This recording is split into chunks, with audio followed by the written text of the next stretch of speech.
C'est une lecture souvent que nous avons l'habitude de commencer au verset suivant, plutôt au verset 11. Vous savez comme moi que c'est nous qui faisons les découpes de la Bible, parfois pour faciliter ou pour repérer certains endroits qui parlent d'une chose en particulier, mais en fait toute l'écriture est liée. Il y a un sens à tout, il n'y a pas un petit truc à droite, un petit truc à gauche, tout est cohérent dans le plan de Dieu. Et de rajouter ce petit verset peut ajouter aussi un éclairage à ce texte que souvent nous pensons connaître par cœur ou avoir entendu plusieurs fois. Vous savez, il suffit d'une virgule au bon endroit pour tout changer des fois. Alors, je vous encourage, et vous savez que c'est une chose que je répète souvent au milieu de nous, à lire la Bible à la maison. Éphésiens chapitre 6, à partir du verset 10. Au reste, frères, donc on voit bien qu'il y a quand même des choses avec ce qui s'est passé avant. Fortifiez-vous dans le Seigneur et par sa force toute puissante. Viennent ensuite les conseils que nous connaissons bien, que nous allons donc rappeler ensemble cet après-midi. Revêtez-vous de toutes les armes de Dieu, afin de pouvoir tenir ferme contre les ruses du diable. Car nous n'avons pas à lutter contre la chair et le sang, mais en réalité contre les dominations, contre les autorités, contre les princes de ce monde de ténèbres, contre des esprits méchants dans les lieux célestes. C'est pourquoi prenez toutes les armes de Dieu, afin de pouvoir résister dans le mauvais jour et tenir ferme après avoir tout surmonté. Tenez donc ferme, ayez à vos reins la vérité pour ceinture, revêtez la cuirasse de la justice, mettez pour chaussure à vos pieds le zèle que donne l'évangile de paix. Prenez par-dessus tout cela le bouclier de la foi, avec lequel vous pourrez éteindre tous les traits enflammés du malin. Prenez aussi le casque du salut et l'épée de l'esprit, qui est la parole de Dieu. Faites en tout temps, par l'esprit, toutes sortes de prières et de supplications. Veillez à cela avec une entière persévérance et priez pour tous les saints. Priez aussi pour moi, afin qu'il me soit donné, quand j'ouvre la bouche, de faire connaître hardiment et librement le mystère de l'Évangile, pour lequel je suis ambassadeur dans les chaînes, et que j'en parle avec assurance, comme je dois en parler. Amen. La lecture que nous faisons donc habituellement, souvent elle va se borner des versets 11 à 17, parce qu'il y a un élément très repérable et une image aussi qui est très claire, l'armure du combattant. Alors forcément, quand on parle d'armure, et puis elle est bien détaillée, hein, il y a une cuirasse, il y a des chaussures spécifiques, il y a un bouclier, il y a une épée. L'image est claire. Alors souvent, on a tendance à se focaliser là-dessus pour expliquer chacun des éléments. Mais nous voyons aussi ensemble qu'il nous est demandé dans un conseil du verset d'avant, avant même de parler d'armure, d'être déjà bien armé dans notre tête. Fortifiez-vous. Et ça, c'est un élément important. Et on le redira dans un instant, parce qu'on va quand même voir les différents éléments dont nous avons parlé. On n'a pas lu des versets pour faire joli, ils ont du sens, on va essayer de les expliquer. Mais on peut avoir la meilleure des armures, le meilleur des équipements et même le plus cher. Si dans la tête, on n'est pas prêt à aller au combat, l'armure ne servira à rien. Parce que l'armure, elle n'a pas le pouvoir de combattre à notre place. Elle n'a pas le pouvoir de faire fuir notre ennemi. Parce que l'armure, elle a ses qualités, mais elle a aussi ses défauts. On sait qu'il y a des endroits où il y a des articulations qui sont plus fragiles. Et si nous-mêmes, nous n'avons pas le désir de combattre, même en mettant l'armure, on reste exposé. Et cet après-midi, j'aimerais vous dire, c'est bien d'être venu à l'église. Et c'est bien de chercher Dieu, mais il faut en faire quelque chose.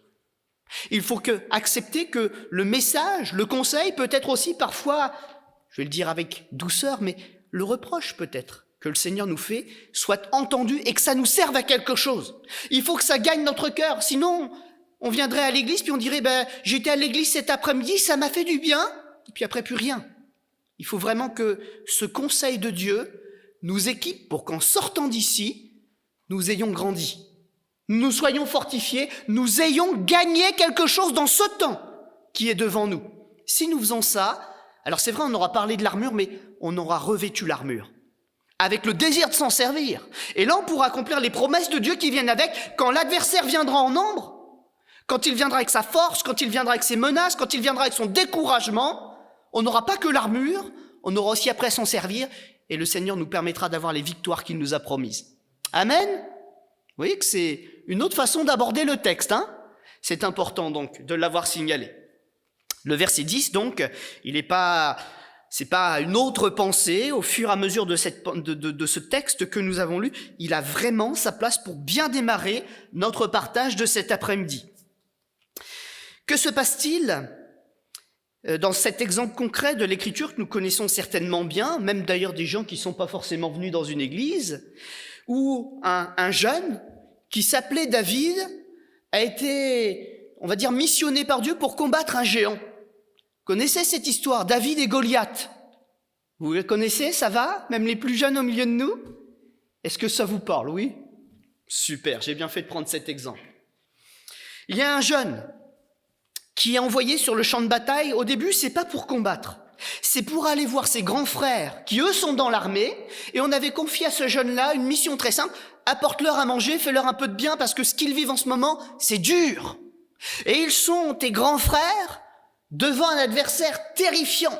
C'est la guerre. Des gens y meurent. Et en plus, dans le camp des méchants, il y a un géant. Oh, pas un géant comme dans les films, hein, un vrai géant. Il est grand, il est méchant, et tout le monde le craint. Il est menaçant. Et même les soldats, quand ils le voient, ils ont beau être des soldats avec une armure, des épées et tout ce qui va bien, ils n'ont pas du tout envie d'y aller. Et ce jeune qui est là, il est différent des autres. Parce que lui, dans sa vie, il y a Dieu. Et il sait que quand Dieu veut quelque chose, Dieu est capable de donner le pouvoir même à un enfant pour l'accomplir. Et cet enfant qui est là, il sait très bien que c'est qu'un enfant, il est conscient des choses, mais Dieu lui parle. Parce que cet enfant-là, il fait quelque chose de bien, il prie. Il demande à Dieu ce qu'il peut faire pour être quelqu'un de bien, pour le servir et pour un jour pouvoir avoir le privilège de le rencontrer. Et alors qu'il voit cette armée là en train d'avoir des difficultés avec cet adversaire et en plus avec ce géant, Dieu va lui parler et il va lui dire qu'il est le combattant qu'il a choisi. Cet enfant, c'est lui qui va vaincre le géant et donner la victoire à cette armée. C'est bizarre, hein? C'est pas bizarre, c'est miraculeux.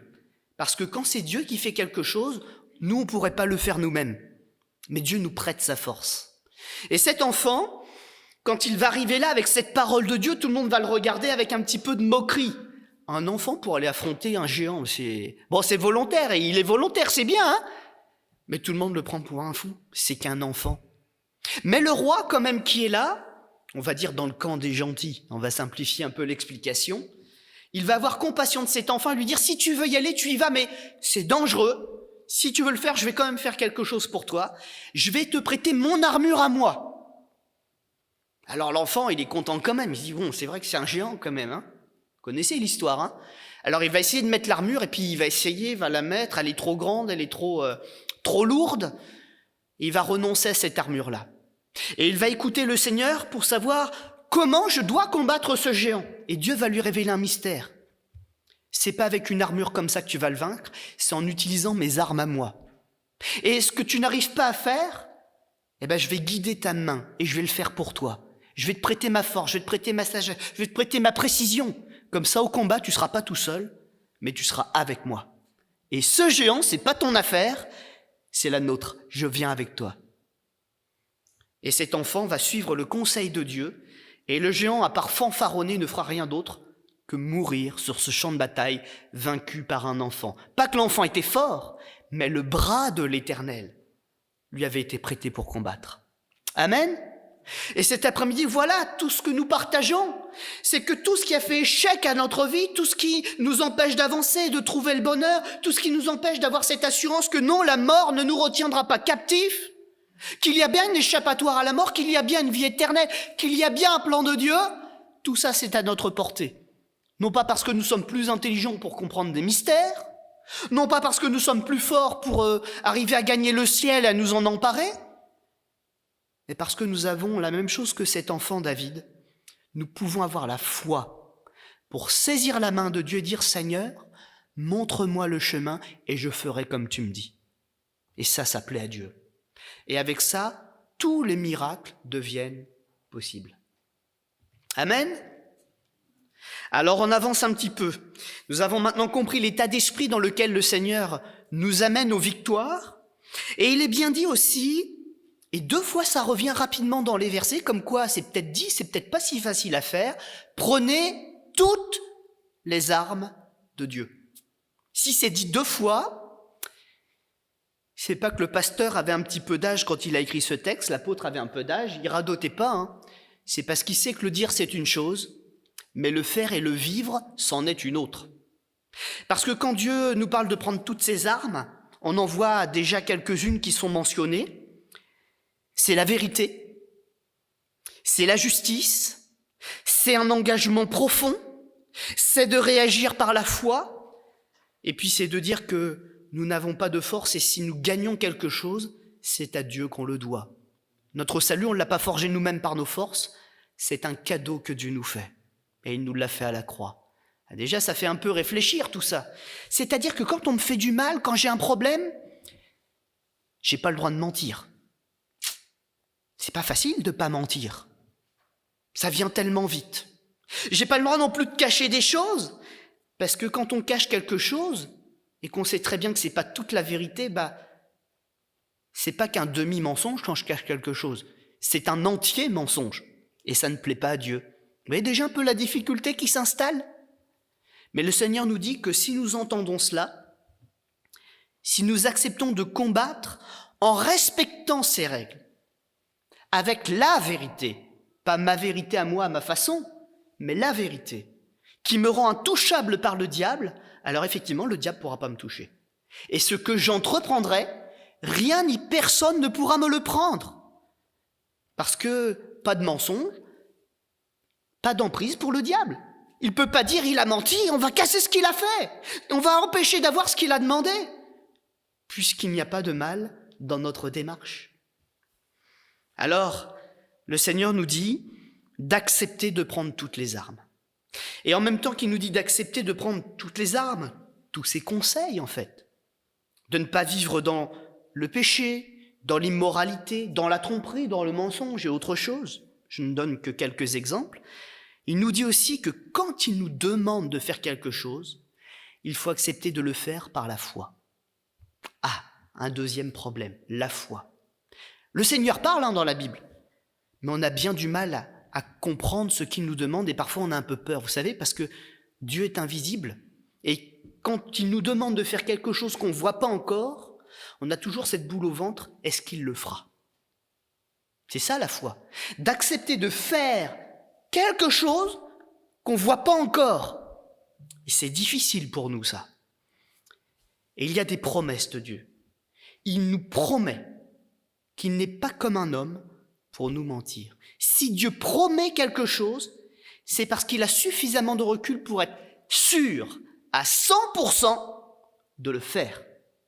Si ça ne marche pas, c'est pas la faute de Dieu. Il est Dieu. Si ça ne marche pas, c'est que nous, à un moment, on a eu peur puis qu'on a fait ça. On a essayé d'esquiver quelque chose. On se dit, bon, on va essayer de passer quand même. On a fait le petit détour. Il ne faut pas faire ça, mes amis. Même si c'est difficile, il faut voir les choses à la manière de Dieu. C'est un obstacle, une difficulté qu'on surmontera avec lui. S'il nous montre qu'il y a un adversaire à affronter, il ne faut pas se détourner de l'adversaire. Parce que la promesse de Dieu, c'est d'être avec nous. Sur l'instant, on peut avoir peur, on a le droit d'avoir peur. Mais quand on aura vaincu le géant, quand on aura vaincu l'adversaire, quand on aura passé l'épreuve, on ne sera plus les mêmes. On dira, le Seigneur m'a rendu fort. Et c'est ça qu'il veut nous apprendre. C'est à ça que sert la foi. À comprendre qu'on est faible, à comprendre que quand il arrive quelque chose, on est rapide à avoir peur, à faire des bêtises, mais que si on affermit notre cœur, si on le rend fort en faisant confiance à Dieu, on devient capable de choses extraordinaires qu'on n'aurait même pas cru capable de faire. C'est pour ça qu'il parle d'un bouclier pour la foi. Parce qu'il y a tellement de pièges, tellement de choses qui viennent vers nous, qui sont agressives, qui voudraient nous faire fuir le champ de bataille. Et le Seigneur nous dit non, brandis la foi, résiste, Parce que les adversaires peuvent être nombreux, mais moi je suis Dieu, j'emmène toujours à la victoire. Amen. Est-ce que vous êtes heureux d'entendre cette parole cet après-midi? Parce qu'elle est vraie. Je rappelais ce matin que depuis des milliers d'années que l'Église existe, on ne compte plus le nombre d'adversaires qu'elle a eus. Ils ont tous essayé de la détruire. Mais pourquoi est-elle là encore aujourd'hui? Parce que la vérité, que Dieu nous aime, qu'il est mort à la croix, ressuscité au 3e jour, cette vérité, elle n'a jamais pu être détruite. Elle est la vérité non pas d'un homme, elle est la vérité de Dieu. Et les promesses qui sont là, pourquoi elles nous sont faites encore à nous aujourd'hui? Et pourquoi elles continuent d'être annoncées? Parce que ça fait plus de 2000 ans que les hommes, les uns après les autres, quand ils se tournent vers Dieu, ils voient la promesse être accomplie pour eux. Alors, ils le passent au relais à la génération d'après en leur disant « La Bible est la vérité, pas des hommes, mais la vérité de Dieu. » Et ils passent le relais à la génération d'après et à la génération d'après. Et ça fait plus de 2000 ans que le relais nous est transmis, parce que ça fonctionne. L'évangile est la puissance de salut pour quiconque croit. La bonne nouvelle, c'est ça que ça veut dire le mot évangile. Et quelle est cette bonne nouvelle? C'est que nous ne sommes pas seuls dans l'univers. Dieu est vivant, Dieu existe. Il a envoyé Jésus à notre rencontre pour nous parler de lui, pour que nous n'ayons pas des questions, mais pour que nous ayons enfin la réponse. Dieu nous aime et il a une place pour nous dans le ciel. Amen. Jésus l'a dit. Je m'en vais vous préparer une place afin que là où je suis, vous y soyez vous aussi. Ça, c'est une question ou c'est une affirmation? Une affirmation. Dieu nous fait la promesse qu'il a prévu une place pour nous. En même temps, il nous enseigne une chose, c'est que dans l'immédiat, avant d'hériter la promesse, il y a quand même des choses à faire pour nous. Parce qu'il y a quand même une réalité, si Dieu nous semble si lointain, c'est pas un phénomène de notre imagination, c'est qu'il y a quand même une distance entre lui et nous. Et cette distance s'appelle le péché. Ce sont toutes les choses que nous avons faites, toutes les choses qui courent et qui s'y multiplient dans notre cœur et dans notre pensée, toutes ces choses mauvaises que nous pensons, que nous faisons, et qui sont incompatibles avec Dieu qui est parfait. Et ça, faut le régler. Dieu ne nous demande pas de devenir parfait, mais il nous demande de prendre conscience de cette imperfection qui nous sépare de lui. Et il nous demande une chose, c'est de lui demander pardon pour ce que nous avons fait, pour le mal qui est encore parfois ici et ici. Et voilà le miracle. Là, on est dans le concret, on n'est pas dans les promesses simplement à venir, mais à l'instant même, vous pouvez le vivre comme moi je l'ai vécu, comme plusieurs parmi nous l'ont vécu. Celui qui veut s'attacher à Dieu, qui lui demande pardon pour ce péché, pour les mensonges, pour les dissimulations, pour les choses mauvaises, pour les mauvaises pensées, instantanément, il peut recevoir le pardon de Dieu et être son ami. Amen. C'est pas rien ce que je vous dis là. Il y en a qui cherchent partout sur la terre, devenir ami de Dieu. Quel beau programme, quand on sait qu'on n'est plus tout seul. La vérité donc pour ceinture. Pourquoi la ceinture? Parce que quand on fait des efforts, vous savez, on a une ceinture abdominale là. Des muscles, moi il me manque un petit peu. Moi j'ai un abdal, j'en ai qu'un seul, moi il n'est pas très musclé. Mais quand on fait un effort et qu'on se penche, ce qui nous permet de nous relever, c'est cette ceinture qui est là. Et effectivement, quand nous voulons tenir notre pantalon ou nos habits, nous mettons une ceinture, mais c'est la même chose en fait. C'est un complément à cette force qui nous manque parfois. Et la force qui nous manque en tant qu'être humain, bien souvent, c'est la vérité. C'est pour ça que dans l'armure, elle est placée là, pour nous permettre de faire cet effort qui est si difficile, de tenir ferme quand le combat est dur. La cuirasse de justice, vous avez vu, elle protège le cœur. Parce que bien souvent, on nous fait mal et on crie à l'injustice. On dit, mais pourquoi ci? Pourquoi ça? Mais une cuirasse, cette cuirasse de la justice, ne te venge pas. Tiens-toi dans la paix, laisse Dieu accomplir les vengeances à ta place. La Bible nous dit, à moi la vengeance, à moi la rétribution. C'est pas à toi de te venger. Le Seigneur t'appelle pas à avoir des pensées de colère puisqu'il t'appelle à être en paix. Laisse-le mettre sa paix sur ton cœur, confie-lui ton fardeau, ce qui te fait souffrir, ce qui te fait pleurer. Il te fera justice. Mets ça sur ton cœur, protège ton cœur avec ça, parce que tu vas voir, il va le faire. La situation peut te sembler désespérée, ta voix n'est pas entendue, mais la sienne, elle le sera. Sois protégé par la paix de Dieu, par sa justice qu'il va faire pour toi. Mais pour chaussure à tes pieds, le zèle que donne l'évangile de paix. Ben oui, ce que tu as entendu cet après-midi, je suis sûr que ça va gagner ton cœur. Ça va peut-être te redonner du courage aussi. Et comme on l'a dit tout à l'heure, ce message que tu as entendu, cette bonne nouvelle, cet évangile, fais-en quelque chose. Ne te contente pas d'occuper une place et de te réjouir 1 heure à l'église, comme dit l'Écriture, 1 heure à la lumière de la parole de Dieu. Mais maintenant, mets-toi en marche. Ta vie peut trouver un nouveau dynamisme. Ta vie peut repartir de l'avant. Parce que notre Dieu, il est aussi surnommé par nous, par l'Écriture aussi, le Dieu du nouveau départ. Tu as peut-être tout échoué jusque-là, mais Dieu qui est le Dieu de la vie, qui est le Dieu du pardon, il a un pouvoir. C'est celui de tout effacer et de te dire maintenant, on recommence à zéro. Une nouvelle vie, un nouveau départ. Et je peux vous dire que quand on a vécu quelques années, quand on a peut-être aussi souffert quelques années, et qu'une personne passe en nous disant « vas-y, je te retire ton fardeau, cours !» Vous imaginez le bien que ça fait? Alors quand on entend l'évangile et que c'est Dieu qui nous dit « vas-y, c'est bon, je te libère, cours !» Ça fait du bien, ça fait vraiment du bien. Et c'est ce qu'il veut faire pour tous les hommes sur la terre. C'est dommage que si peu veuillent entendre ça. Parce que la plupart d'entre nous qui avons pris notre baptême, nous l'avons pris pourquoi? Pas parce qu'on a entendu que Dieu existait, c'est parce qu'il l'a fait pour nous et que nous pouvons rendre témoignage. Il nous a libérés de nos fardeaux. On n'est pas des religieux dans ce sens. On a expérimenté quelque chose avec Dieu. On ne s'est pas attaché à une religion. On s'est attaché à Dieu parce qu'il a fait quelque chose d'unique pour notre vie et qu'on n'a plus du tout envie d'aller voir quelqu'un d'autre. Il est la vérité qui nous a libérés. Le bouclier de la foi, nous en avons parlé. Et le casque du salut, c'est tout simplement que on entend et on voit tellement de choses, ça représente tout simplement ce qui se passe dans notre tête.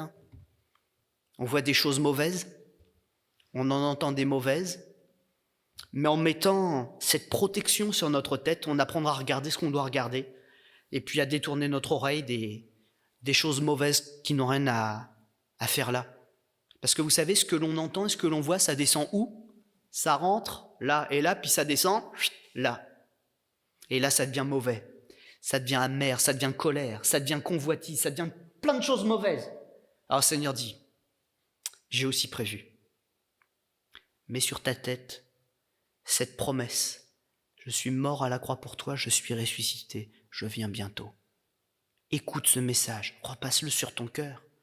Puis s'il y a quelqu'un qui te dit le contraire, dis-lui, moi je connais Jésus. Amen. Je connais Jésus. Et puis, la dernière arme qu'il nous conseille, c'est la parole de Dieu. Et c'est important. La Bible, c'est pas un vieux livre. Enfin, c'est un vieux livre. Mais ce qui est marqué dedans est valable pour tous les hommes. On a beau être en 2022, pour quelqu'un, c'est peut-être la première fois qu'il entend ce message. Et le Dieu qui lui adresse, c'est le même Dieu qui n'a jamais changé. Si tu entends ce message, c'est pas le message d'un vieux livre, c'est de ton Dieu, ton Créateur, qui te cherche, toi, aujourd'hui. Et donc ce message, il est contemporain, parce qu'il est pour toi, aujourd'hui, pour que tu en fasses quelque chose.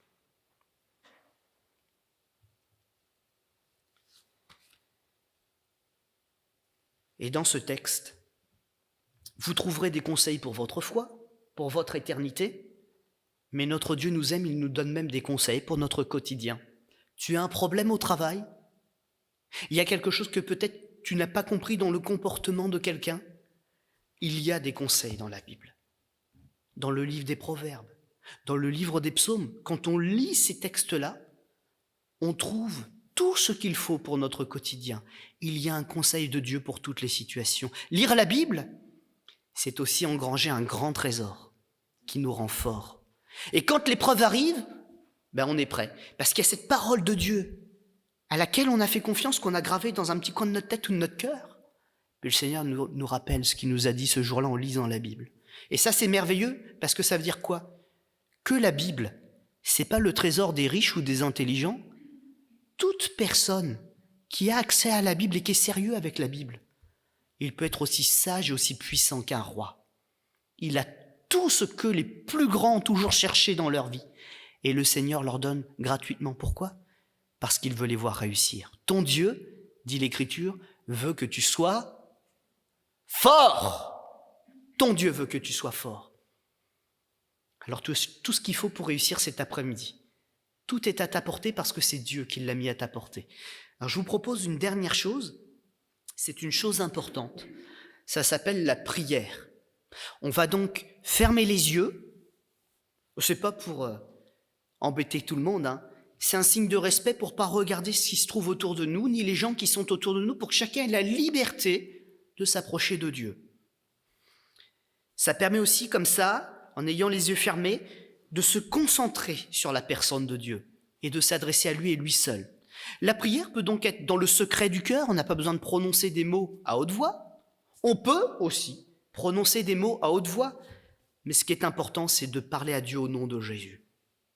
Amen. Alors on va essayer de faire ça ensemble. On va incliner notre front un instant, et puis chacun ayant cette liberté, puisque Dieu est proche de chacun d'entre nous, d'élever la voix, ou dans le silence de notre cœur, de dire « Seigneur, j'ai entendu quelque chose cet après-midi.